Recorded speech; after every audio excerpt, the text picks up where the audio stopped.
का कर्तव्य है, किसी भी जाति के होंगे, किसी भी वर्ग के होंगे, ऐसे लोगों को हमको निकाल के और उनको इस समाज के बीच में लाना है।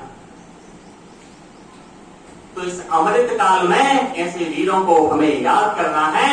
इस कार्यक्रम की हेडिंग लिखी हुई है, स्वतंत्रता संग्राम में जनजाति।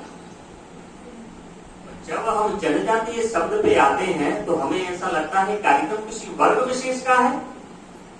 मित्रों, ऐसा नहीं। ये कार्यक्रम किसी वर्ग विशेष का नहीं है, ये किसी वर्ग विशेष का नहीं है। ये कार्यक्रम उन क्रांतिकारियों का, उन राष्ट्रवीरों का है जिन्होंने इस भारत में बलिदान दिया है। इस भारत के भविष्य को स्वर्णिम बनाने के लिए ऐसे क्रांतिकारी राष्ट्र नायकों को याद करने का कार्यक्रम है। वो किसी वर्ग व्यवस्था में वो कहीं पैदा हुए होंगे, लेकिन उन्होंने अपने कर्मों के आधार पर एक कार्य किया है। उन्होंने उस समय ये नहीं देखा कि मुझे अपनी समाज जाति के लिए काम करना है, ऐसा उनके मन में बिल्कुल ख्याल नहीं था।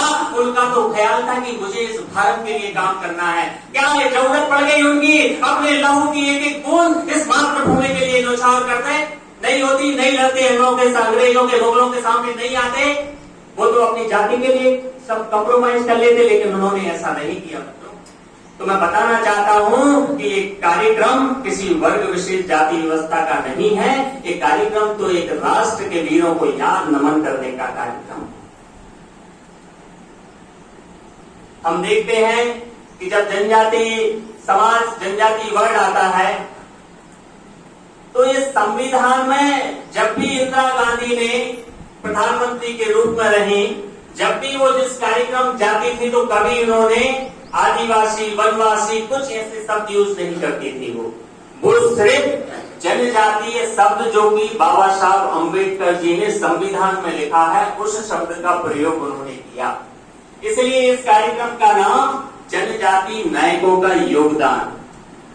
तो इसलिए मित्रों, हमें जनजातीय समाज को कोई आदिवासी कहता है, कोई वनवासी कहता है, कई प्रकार से कहते होंगे, लेकिन संविधान में उनको यही शब्द दिया गया है।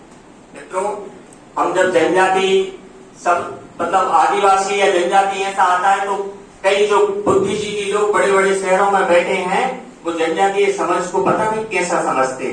उनको लगता है जंगलों में रहने वाले पता नहीं कैसे रहते हैं, अशब्द हैं। जबकि जनजातीय समाज की संस्कृति, सभ्यता, उनकी परंपरा, आप उस समाज के बीच में जाएंगे, अध्ययन करेंगे, तो आपको ध्यान आएगा कि इस भारत वर्ष की ऐसी सभ्यता आज भी जीवित है। उस सनातन संस्कृति को 5